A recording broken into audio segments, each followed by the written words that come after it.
Hello to everyone. This is Ayappa. Please watch my videos, like, share, and comment, and subscribe my channel to get more notifications.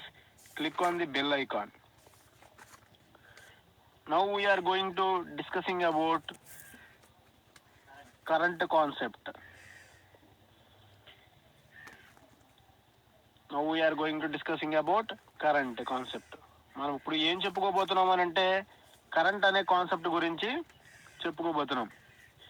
ఈ current అనే కాన్సెప్ట్లో ఏమేమి ఉన్నాయి అని అంటే current definition and how the current flows through the conductor, అంటే current అనేది conductor గుండా ఎలా పాస్ అవుతుంది. Next different types of the currents, current ఎన్ని రకాలు ఉన్నాయి అనేది మనం చెప్పుకోబోతున్నాం. ఓకేనా. ఫస్ట్ మనం ఏం చూద్దాము అని అంటే డెఫినేషన్ ఆఫ్ ది కరెంట్ అనేది చూద్దాం. First we are going to saying about what is the meaning of current, what is the definition of current. Current is defined as the rate of change of charge carriers or the rate of flow of electrons in the closed circuit through the conductor with respect to the time is called as current. దీని meaning ఏంటంటేనమ్మా, ఒక conductor గుండా charge carriers అనేవి ఎంత రేటుతో pass అవుతున్నాయి అని చెప్పడాన్ని ఏమన్నాము అని అంటే కరెంట్ అని అన్నాము. ఓకేనా. The rate of change of charge of the charge carriers or the rate of flow of electrons in the closed circuit through the conductor with respect to time period is called as current. ఇక్కడ charge of the charge carriers, ని ఏ లెటర్తో indicate చేస్తామంటేనమ్మా queue అనే లెటర్తో, capital queue అనే లెటర్తో indicate చేస్తాము. It has the units is coulombs. దీనికి units ఏంటి అని అంటే charge of the charge carriers units ఏంటంటే కూలమ్స్. నెక్స్ట్ టైంని ఏ లెటర్తో ఇండికేట్ చేస్తాము అని అంటే టైంని మనము టీ అనే లెటర్తో ఇండికేట్ చేస్తాము, స్మాల్ టీ. దానికి units of the time is called seconds. ఓకేనమ్మా. నెక్స్ట్ కరెంట్ని ఏ లెటర్తో ఇండికేట్ చేస్తామంటే capital I or small I అనే లెటర్తో ఇండికేట్ చేస్తాము. ఓకేనా. దానికి కరెంట్కి the units of the current is amperes. The international units for the current is amperes. ఓకేనమ్మా. దాన్ని ఆంపియర్స్ని క్యాపిటల్ ఏ అంటాము. ఆంపియర్స్ని క్యాపిటల్ ఏ లెటర్తో ఇండికేట్ చేస్తాము. ద మెయిన్ డెఫినేషన్ ఏంటి అని అంటే మనము చెప్పుకున్నటువంటి ఈ డెఫినేషన్కి ఫార్ములా. ఓకేనా. Current I is equal to the rate of change of dq by dt, the rate of change of charge carriers with respect to the time period. dq అంటే ఏంటి అంటేనమ్మా the rate of change అంటే differentiation of charge of the carriers divided by differentiation of time period, dq by dt, the rate of change of charge carriers with respect to the time period. ఇది normal definition అమ్మా. ఓకేనా. Next ఏముంటుంది అని అంటే ఇంకో definition చూద్దాం. ఇది ఒక డెఫినేషన్ కదా. ఇంకో డెఫినేషన్ ఏమవుతుంది అని అంటే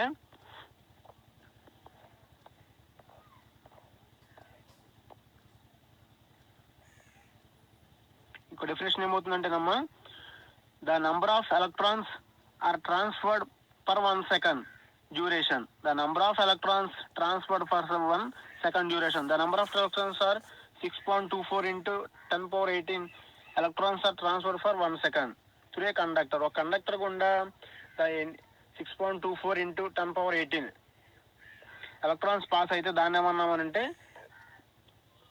1 ఆంపియర్ కరెంట్ అని అన్నా. 1 ఆంపియర్ కరెంట్ అని అంటున్నా. ఓకేనా. ఇక్కడ కరెంట్ అంటే ఏంటి, the number of electrons transfer for 1 second. ఒక సెకండ్కి ఎన్ని నెంబర్ ఆఫ్ ఎలక్ట్రాన్స్ అనేవి ఒక కండక్టర్ గుండా పాస్ అయినాయో దాన్ని ఏమన్నాము అని అంటే కరెంట్ అని అన్నాం. Current can be expressed in different areas. Different areas and different formats. ఓకేనా, ఫార్మాట్స్ ఏంటి అని అంటే units formats. First one micro seconds. ఓకేనా, మైక్రో సెకండ్స్లో కరెంట్ని ఇండికేట్ చేస్తాము. Next milli amperes, amperes, milli amperes, small mA, amperes. ఓకేనా, యాంపియర్స్ ఎక్కడ యూజ్ చేయాలి, మిల్లీ ఆంపియర్స్ ఎక్కడ యూజ్ చేయాలి, where we can use milli amperes, where we can use micro amperes and amperes depending upon the applications. Okay, micro means 10⁻⁻6. This is not a micro, this is milli. Okay, this is milli, not a micro, this is milli. Milli means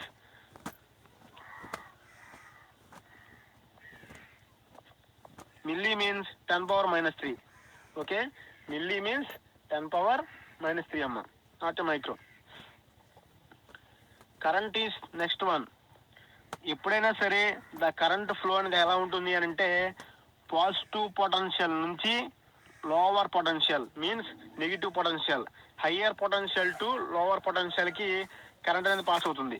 ఓకేనా, అంటే ఏంటి, positive terminal నుంచి negative టెర్మినల్కి current అనేది ఎప్పుడైనా pass అవ్వడం జరుగుతుంది ఒక కండక్టర్ గుండా. లైక్ దీనికి ఎగ్జాంపుల్ ఏంటంటే వాటర్ అనేది మనకి ఇప్పుడు ఫర్ ఎగ్జాంపుల్ వాటర్ ఇక్కడ ఉన్నాయి. ఓకేనా, ఇది లోవర్ ప్లేసు, ఇది అప్పర్ ప్లేస్, ఇది లోవర్ ప్లేస్. వాటర్ ఎప్పుడు వస్తే మనకి ఇటు నుంచి ఫ్లో అవుతుంది అనుకోండి, అప్పర్ ప్లేస్ నుంచి లోవర్ ప్లేస్కి వాటర్ రావడం జరుగుతుంది. సేమ్ అలాగే హయ్యర్ పొటెన్షియల్ నుంచి లోవర్ పొటెన్షియల్కి కరెంట్ అనేది పాస్ అవడం జరుగుతుంది. ఓకేనమ్మా, నెక్స్ట్ ఇక్కడ చూద్దాం. వాటర్ కరెంట్ ఏమనుకుంటున్నామంటే వాటర్ అనుకుంటున్నాం. ఓకేనా, ఒక పైపు గుండా పాస్ అయ్యేటటువంటి వాటర్ని ఏమనుకుంటున్నామంటే కరెంట్ అనుకుంటున్నాము. కండక్టర్ ఏమనుకున్నాము, వాటర్ పైప్ అనుకున్నాం. ఓకేనా, కండక్టర్ ఏమనుకున్నాం, వాటర్ పైప్ అనుకున్నాం. ఇక్కడ హయ్యర్ పొటెన్షియల్ ఏమనుకున్నాము, హయ్యర్ ప్లేస్. ఈ హయ్యర్ పొటెన్షియల్ని అప్పర్ హయ్యర్ ప్లేస్ అనుకుంటున్నాం. లోవర్ పొటెన్షియల్ని lower place or bottom place అనుకున్నాం. ఓకేనా, ఫర్ ఎగ్జాంపుల్ ఇక్కడ వాటర్ ఏమనుకున్నాం, కరెంట్ అనుకున్నాం.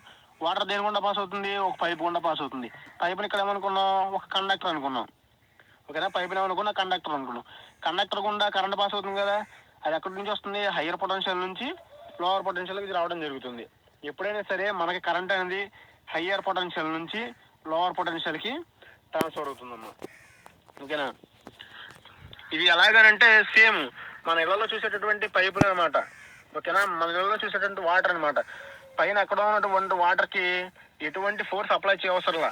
పైన మనం ఊరికి అలా వాటర్ని వదిలితే ఏమవుతుంది అని అంటే లోవర్ ప్లేస్ ఏదైతే ఉందో దాన్ని చూస్ చేసుకున్నది ఏమవుతుంది, డౌన్ అయిపోతూ ఉంటుంది అనమాట. సేమ్ అలాగే ఇక్కడ కరెంట్ అనే కాన్సెప్ట్ కూడా. ఇప్పుడు మనం ఏం చూద్దాం అని అంటే ఒక కండక్టర్ గుండా కరెంట్ అనేది ఎలా పాస్ అవుతుంది అనేది చూద్దాం. ఓకేనమ్మా, ఇదేంటి అని అంటే ఒక కండక్టర్ గుండా కరెంట్ అనేది ఎలా పాస్ అవుతుంది. How does the current flows through the close circuit. ఓకేనా, ఒక క్లోజ్ లూప్ గుండా, క్లోజ్ సర్క్యూట్ గుండా కరెంట్ అనేది ఎలా పాస్ అవుతుంది. దీన్ని ఏమన్నామనంటే దీన్ని ఒక కండక్టర్ అని అన్నాను. ఓకేనా, దీన్ని ఏమన్నానమ్మా, కండక్టర్ ఆర్ కాపర్ స్ట్రిప్. దానిలో ఏముంటాయి, నెంబర్ ఆఫ్ ఫ్రీ ఎలక్ట్రాన్స్ ఉంటాయి. ఓకేనా, ఒక కండక్టర్లో more number of free electrons ఉంటాయి. అప్పుడు మాత్రమే ఒక కండక్టర్లో కానీ ఏ డివైజ్లో అయినా సరే ఎప్పుడైతే ఫ్రీ ఎలక్ట్రాన్స్ ఉంటాయో అప్పుడు మాత్రమే ఆ డివైస్ గుండా కరెంట్ అనేది పాస్ అవడం జరుగుతుంది. ఓకేనా, ఇది కాపర్ వైర్కి ఏం చేశాను అంటే నేను ఒక బ్యాటరీని తీసుకొని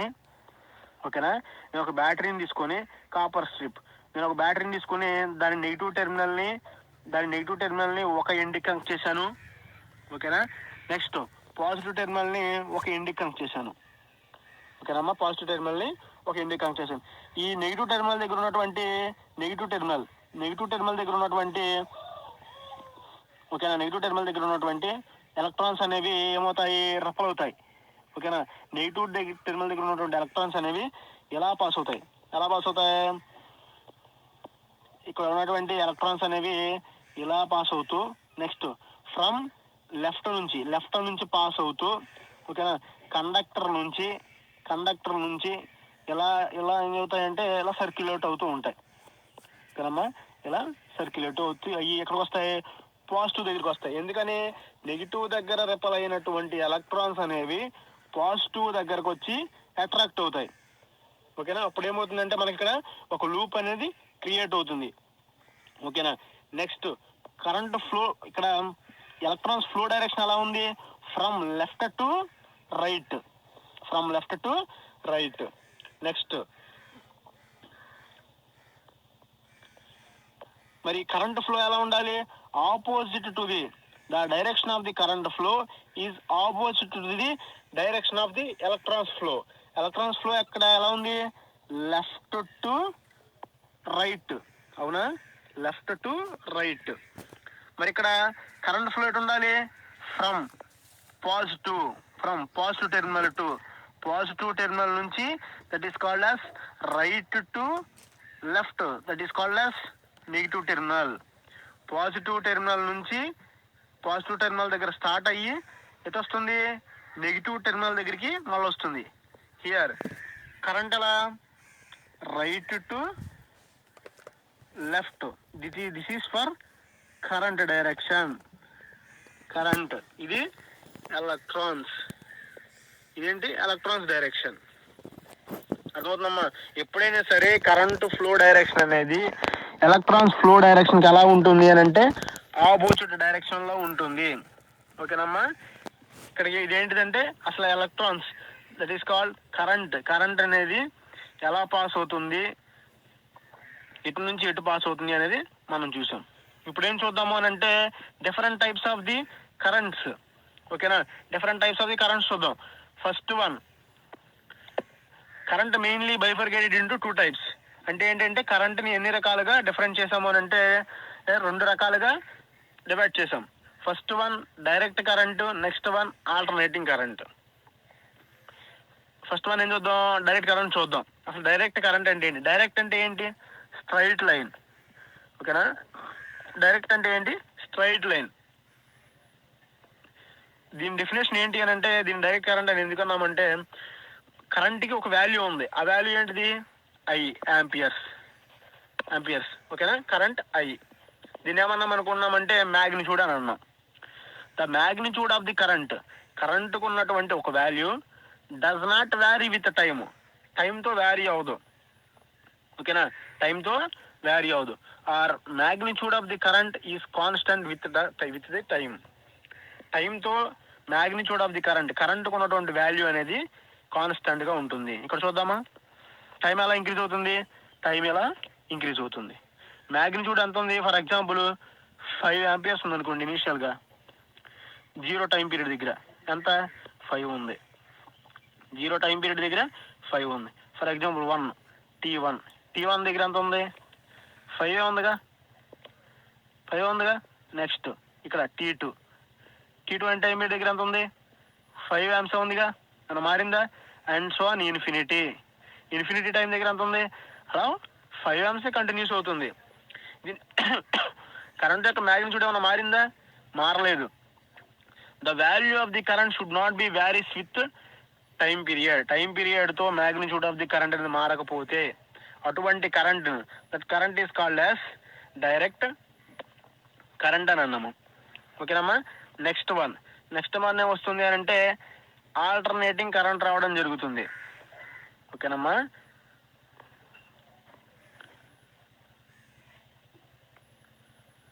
ఆల్టర్నేటింగ్ కరెంట్, దీనిలో డిఫరెంట్ టైప్స్ ఆఫ్ ది కరెంట్లో సెకండ్ టైప్ అనమాట ఆల్టర్నేటింగ్ కరెంట్. దీన్ని ఏసీ అని అంటాం, ఏసీ కరెంట్ అన్నాం. ఈ ఏసీ కరెంట్ ఎక్కడ చూస్తాము అని అంటే మన ఇళ్లలో ఉంటుంది కదా. మన ఇళ్లలోకి వచ్చి మన హౌసెస్లోకి వాడుకున్నది ఏంటి అని అంటే ఆల్టర్నేటింగ్ కరెంట్ అమ్మ, ఏసీ కరెంట్ అని అన్నాం. ఓకేనా. ఏసీ కరెంట్ అని అంటాం. ఇందాక మనం డీసీ కరెంట్ ఎక్కడ వాడుకుంటాము? మన మొబైల్స్లో వాడుకునేది ఏంటిది? డీసీ కరెంట్ మన మొబైల్స్లో వాడుకునేది. ఓకేనా.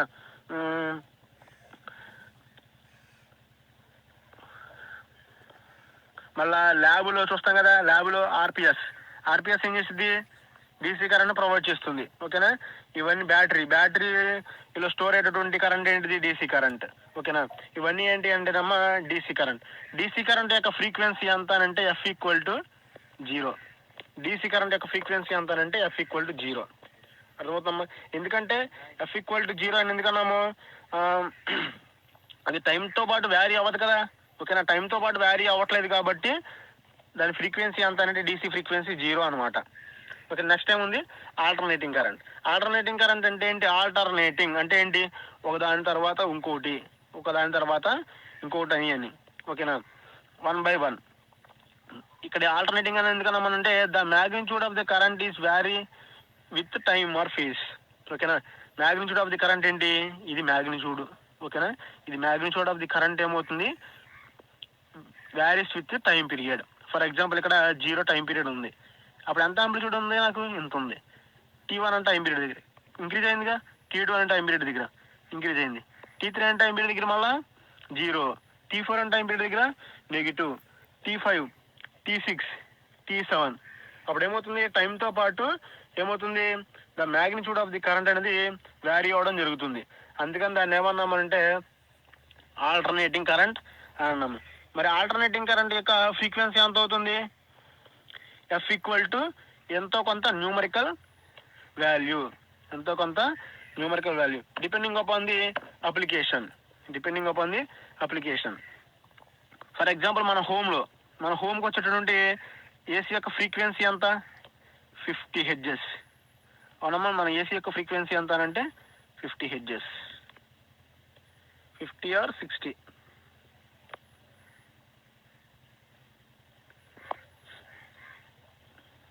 ఇదమ్మా ఆల్టర్నేటింగ్ కరెంట్ అంటే ఏంటి? The magnitude of the current is varies with time or phase is called as alternating current. దీన్ని ఎక్కడ ఉపయోగించుకుంటామనంటే హోమ్లో ఉపయోగించుకుంటాము, హోమ్ అప్లికేషన్స్లో. ఓకేనా, మనకి ఎక్కడైతే ఏసీ కావాలనుకుంటున్నామో అక్కడ ఉపయోగించుకుంటాం అనమాట. ఓకేనా, ఇది టైంతో పాటు వాల్యూ అవుతుంది. దీని ఫ్రీక్వెన్సీ ఎంత అంటే న్యూమరికల్ వాల్యూ. ఎంత ఫ్రీక్వెన్సీ ఉండాలని దేని మీద డిపెండ్ అయ్యి ఉంటుంది అంటే అప్లికేషన్ మీద డిపెండ్ అయ్యి ఉంటుంది. ఓకేనమ్మా, ఇప్పుడు మనం ఏమేమి చెప్పుకున్నాము అని అంటే మనము డెఫినేషన్ చెప్పుకున్నాము. ఓకేనా, కరెంట్ అనేది ఎలా ఫ్లో అవుతుందో చెప్పుకున్నాము. అవునా, మళ్ళా కరెంట్లో ఎన్ని రకాలు ఉంటాయి అనేది కూడా మనం చెప్పుకున్నాం.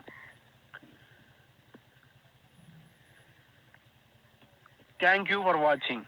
Please subscribe, like, share and comment.